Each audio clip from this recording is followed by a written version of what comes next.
Coming in at number 5, we have Goldfield, Arizona.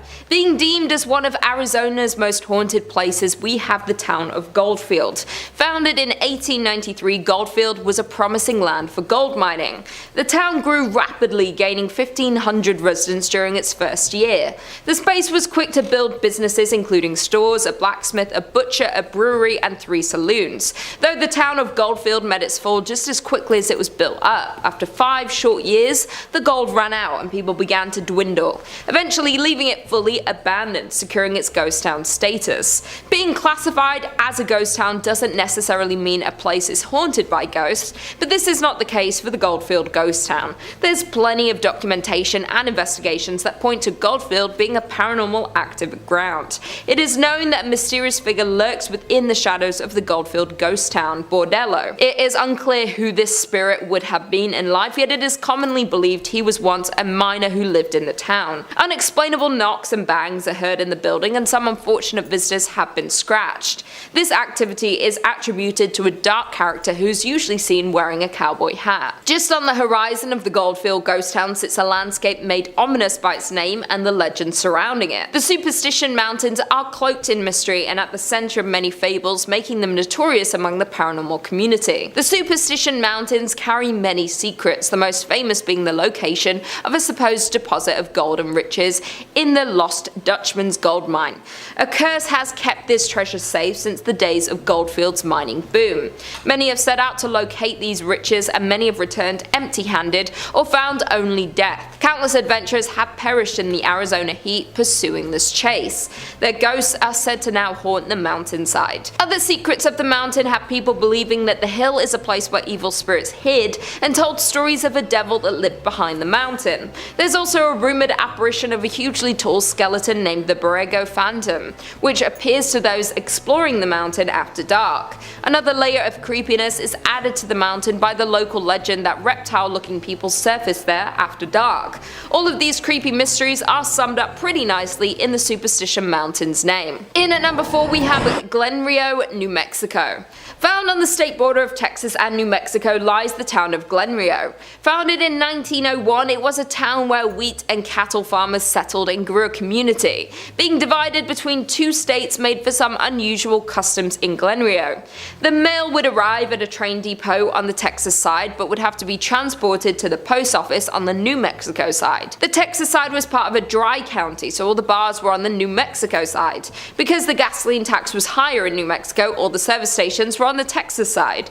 By 1920, Glenrio had a hotel, a hardware store, and a land office, as well as several grocery stores, service stations, and cafes. Though Glenrio's permanent population never rose above 30 people, the town survived with its tourist-based businesses catering to the many travelers along Route 66. By 1985, only 2 residents remained in the small town, and the Texas post office was the only business open. It too has long since closed. Other buildings have overgrown sites, missing windows, or debris surrounding them. The detritus of 4 decades when Glenrio welcomed tens of thousands, fed and entertained them, and sent them on their way towards Chicago or California. In at number 3 we have Nevada City in Montana.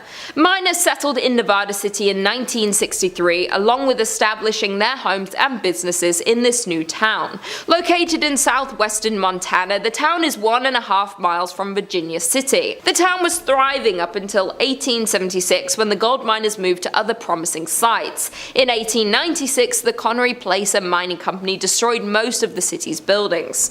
The company dredged the gulch and later abandoned it, leaving heavy wooden barges. This abandoned town being haunted is old news, as the Nevada City Hotel is reported to be frequented by the apparition of a road agent who lost their life nearby, according to online sources.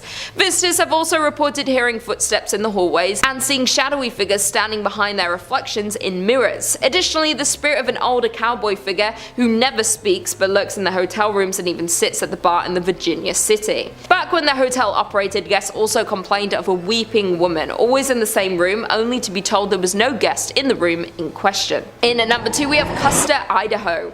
The mining town of Custer was born in 1879 by gold miners looking for their next gold hotspot. Prospectors discovered gold in what would become known as the Yankee Fork area of central Idaho in 1867. The area was worked on a small scale for more than a decade before the discovery of General Custer Mine. The General Custer Mining Company closed in 1888 and the district experienced a sharp decline.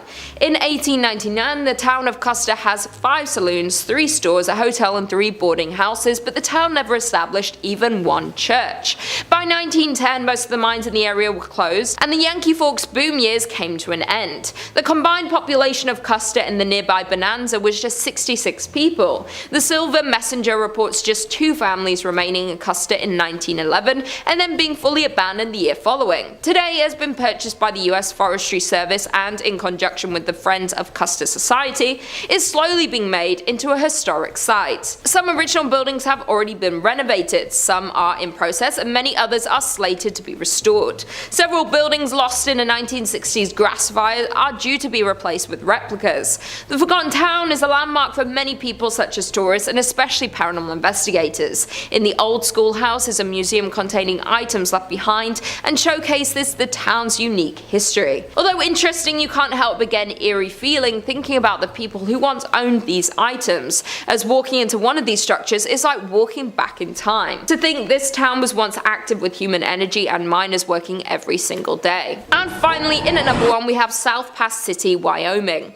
Only about 10 miles north of the Oregon Trail is the shell of a town that used to be a busy gold mining camp. Established in a small valley along the banks of Willow Creek, the town was born in 1867. The town was built there because gold was discovered in the Wind River Mountains. By 1868, South Pass City boasted over 250 buildings, 1,000 people, and hundreds of claims. The town was extremely busy as its half-a-mile-long main street boasted numerous hotels, restaurants, general stores, 2 newspapers, doctors, a bowling alley, and dozens of saloons. The mining district continued to grow to as many as 3,000 residents. Miners looking for investors and newspapers promoting further settlement in the area exaggerated the region's amount of gold. But for South Pass City, its great success wouldn't last, and just 2 years after its establishment would begin to show its first signs of declining. Hitting a fall in early 1869, the town resurged briefly after outsider capital was poured into the area, but would fall again as expenses and hardships to recover the gold proved too costly for most miners. By 1872, the town was only occupied by only a few hundred people.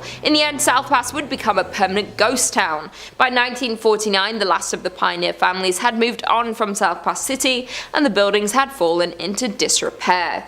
The grounds of the old town are known to be haunted, and Highway 287 that follows the route of the Oregon Trail over South Pass, which is the reason South Pass City ever existed, has had its fair share of ghost sightings. According to a local ghost story, a woman was driving home from a long day in Denver. Her friend had fallen asleep in the passenger seat. After passing through Jeffrey City, the driver spotted a dark, hunched figure walking toward the road in the sagebush. About a half-mile later, she saw the same figure closer to the road. She noted his pig coat as he became clearer. About a half-mile later, still thinking about this man and his surprising reappearance, she reached over to wake her friend and request she take a turn driving. As her friend awoke, she saw the same man at the edge of the road, just crossing the white line onto the highway next to the car. Screaming, they accelerated away and compared descriptions. It was certainly the same man. Number 5 on this list is the Myrtles Plantation. The Myrtles Plantation is located in St. Francisville, Louisiana, and is home to a plethora of ghosts. The plantation was established in 1796 and is said to have been built on an ancient burial grounds. These burial grounds have obviously contributed to the deep spiritual presence that it has, and the reports that there are 12 different ghosts that currently occupy the space. However, the spirit that is most commonly seen wandering the place wasn't from these burial grounds at all, but an incident that occurred at the plantation many years ago. Chloe, a slave of the plantation in the early 1800s, was eavesdropping one day on a conversation between the family who owned the plantation. The punishment was swift and drastic, and they cut off one of Chloe's ears so that she would never do it again. Chloe obviously didn't take too kindly to this, and even though she knew it would most likely mean her death, wanted to retaliate.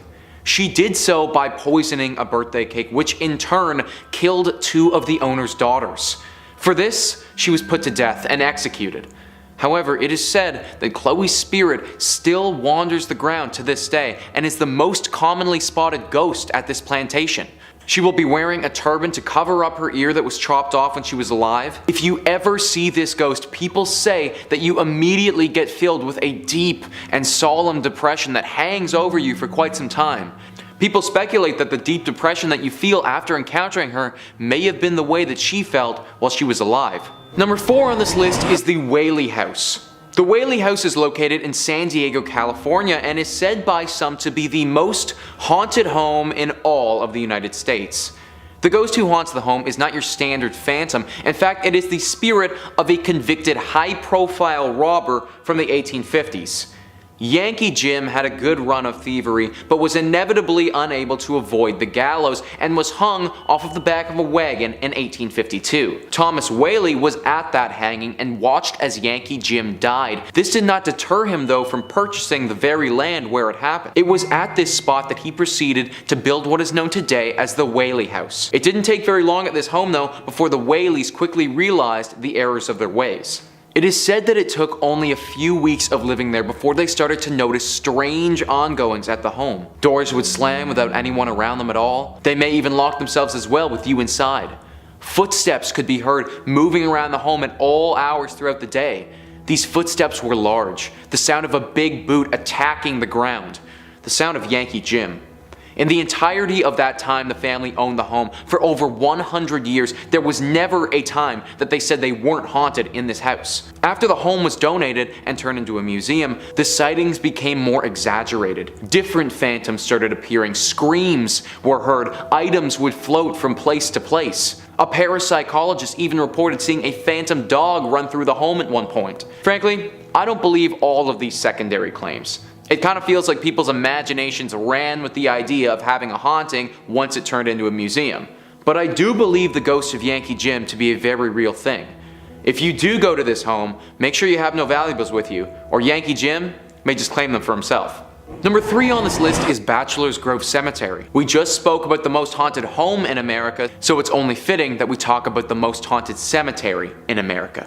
The Bachelor's Grove Cemetery is located in Chicago, Illinois, and has potentially the widest array of ghost stories that I've ever heard of. It's not the biggest graveyard in the world. In fact, it doesn't even operate as one anymore.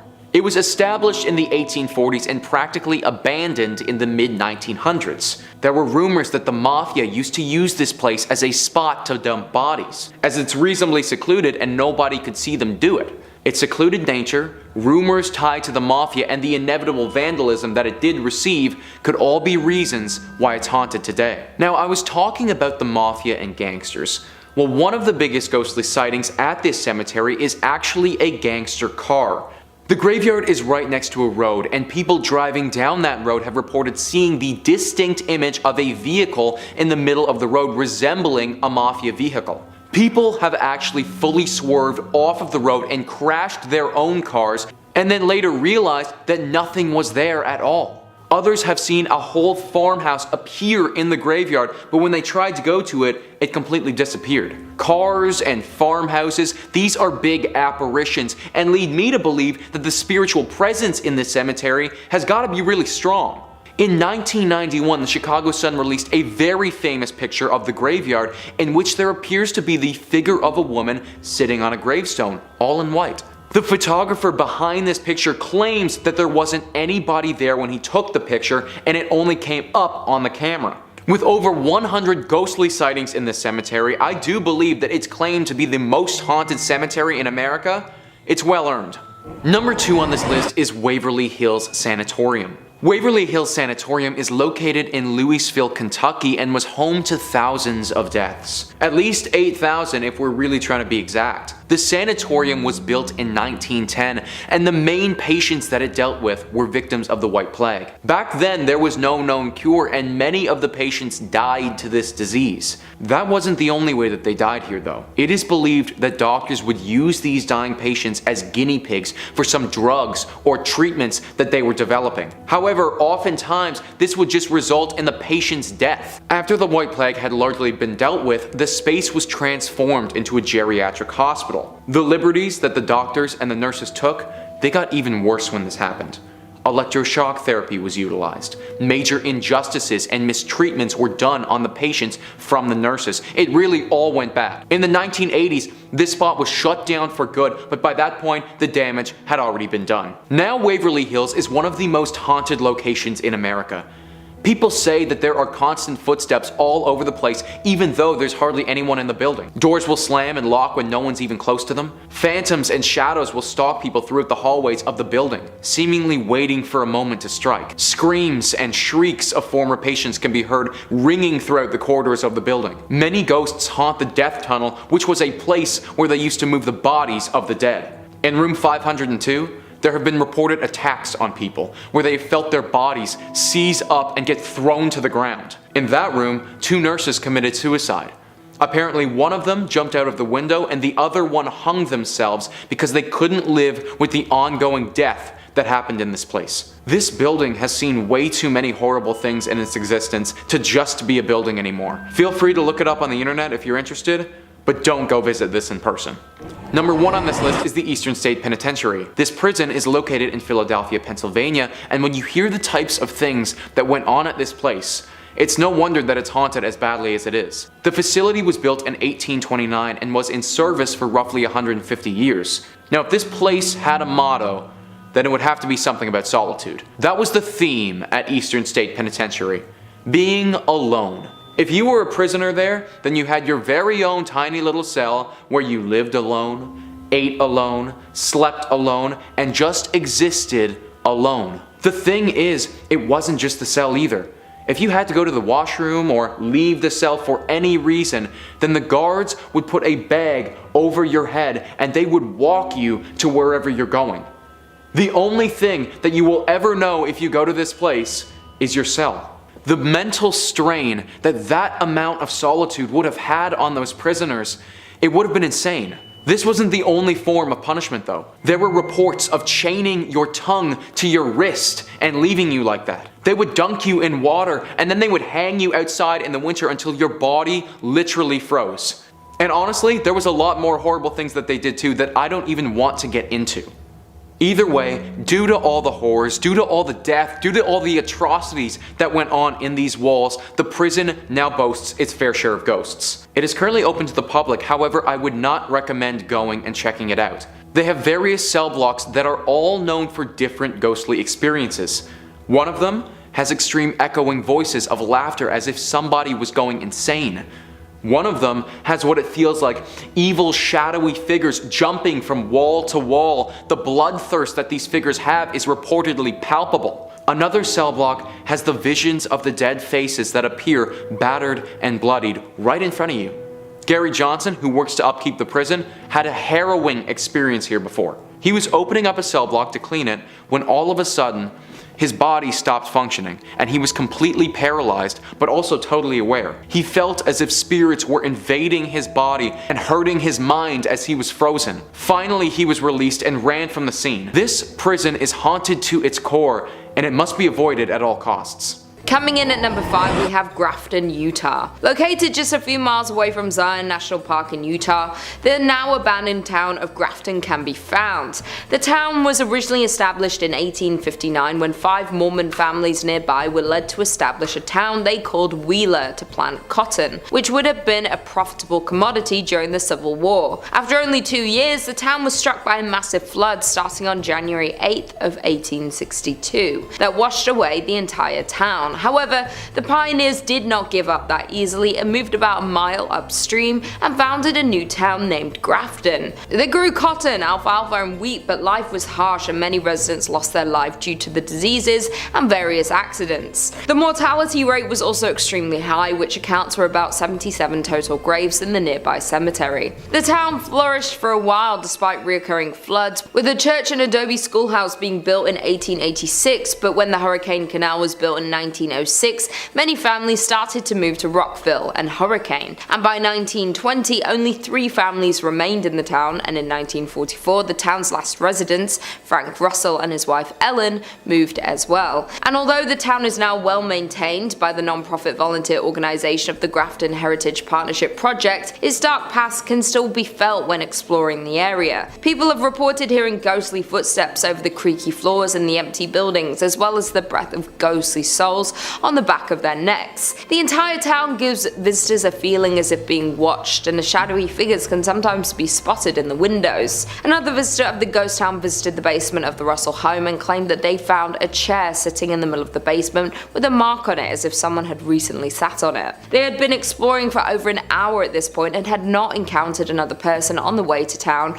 or the entire time they were there, but for some reason the print looked brand new, with not a single speck of dust on it. After filming for a few moments in the basement and recording into the silence, they felt a rush of air, as if someone had just walked past them, which scared them, and they decided it was time to leave. There are even rumours of skinwalkers lurking in the area. Even the cemetery itself has many reports of people hearing crying, laughing and chilling screams, especially late in the day and when it's overcast. Some people have even seen a woman in a dress with her hair in a bun walking around the cemetery sobbing, but when they approached her she disappeared into thin air. There is no doubt that there is definitely a very uncomfortable feeling while walking around the gravestones, which isn't surprising knowing the sad history of the people laid to rest there. In at number 4 we have Deadwood, South Dakota. The town of Deadwood is located in South Dakota and gained attraction in the gold rush of 1876. In 1875, a miner named John B. Pearson found gold in a narrow canyon in these northern Black Hills. This canyon became known as Deadwood Gulch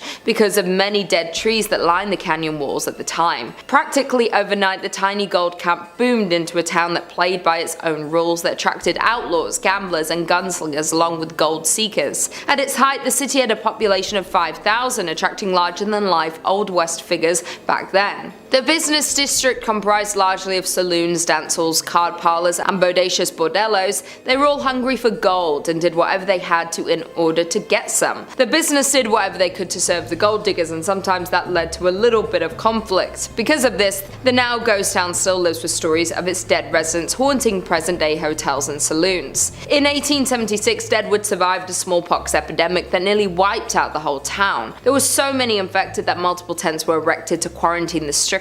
In addition, it suffered 3 major fires. One devastating fire occurred on September 26, 1879, destroying more than 300 buildings and consuming the belongings of many inhabitants. Many numerous economic hardships also followed, pushing it to the verge of becoming another Old West ghost town. One of the most paranormally active sites in the ghost town is the Adams House. Built in 1892 after owner W.E. Adams had a stroke on the premises, his wife was so disturbed by the sounds of his ghost still walking around, rocking the rocking chairs and so forth, that she moved and left the house untouched, exactly as it was when he died. Now visitors and employees report having seen a rocking chair rock on its own, encountered a shadowy man standing at an upstairs window, and heard voices and footsteps in rooms throughout the house. In at number 3 we have Garnet, Montana. Found in Montana, the abandoned town of Garnet was another gold rush town that drew thousands of hopeful miners. Between 1862 and 1916, gold was mined from the area. During the peak of the town, it had hotels, saloons, schools, and stores in the midst of the town's biggest years.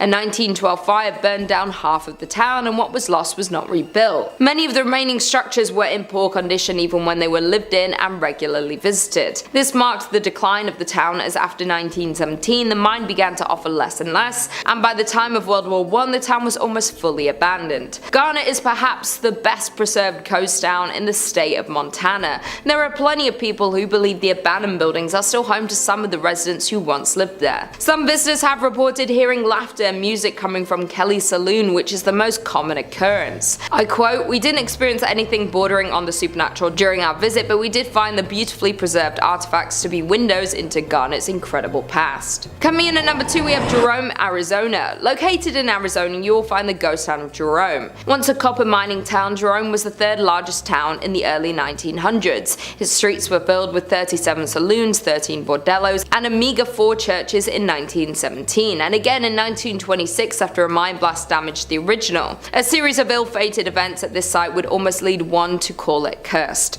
When the Great Depression hit, conditions in the town took a sharp downturn. Plagued with man-made disasters and poor fortune, fortune, Jerome's population gradually dwindled from thousands to somewhere between 20 to 50 residents. Finally, in 1950, the town was abandoned for good. A number of visitors have recounted other mysterious sightings. Visual apparitions range from human-shaped figures that roam the halls and stairways of the old hotel to a friendly animal that is said to scratch and meow at the doors. Additionally, one of the town's most well-known ghosts is said to lurk at the town's community center. Formerly called Lawrence Memorial Hall, the building is more often familiarly termed Spook Hall due to several strange happenings. With all the other apparitions wandering about this historic town, the cemetery, of course, known as the most haunted place in the whole town. Visitors here have made numerous reports of dark figures moving about, the sound of ethereal footsteps, and the sounds of distant voices. The old cemetery includes graves dating from 1897 to 1942. And finally, in at number 1, we have Cerro Gordo, California. Cerro Gordo is a ghost town located in Death Valley and is considered one of the best abandoned places in California. Cerro Gordo means fat hills in Spanish. It was named this for the vast amount of silver it contained. By the end of 1869, the city flourished and became well known for its promising business. By 1871, Cerro Gordo was well established as a mining town. The American Hotel was completed that year, as were several other permanent structures,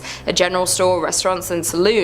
At its height, the town had 5,000 residents. In 1875, Cerro Gordo suffered a series of setbacks, necessitating the shutdown of its furnaces. These problems resulted from a scarcity of ore in the mine, which had lasted for several months, and the temporary drying up of its water supply. In addition, by late 1876, a fire accident happened through some of the mine buildings and the union shaft, and the furnaces were closed the following February due to the disaster. A more lethal blow was dealt by falling lead and silver prices, effectively ending this era of activity at Cerro Gordo. Because of all the tragedy that occurred in Cerro Gordo, there's been multiple paranormal investigations held at the grounds of the abandoned town. While the new owner of the town was purchasing it, he was warned that they might have some visitors hanging around, and by visitors they meant spirits. One of the now owner's ghost stories goes along the lines of, as he was walking toward the bunkhouse, he looked at the window, the curtain pulled to the side, and a little face poked out. Under the assumption that the contractors were staying in the bunkhouse, he asked when they were leaving, and he was told that they're gone for 2 weeks. So a little uneasy, he locked up the door and went for a hike. By the time he got back, the kitchen light was on, even with the lock still on the door.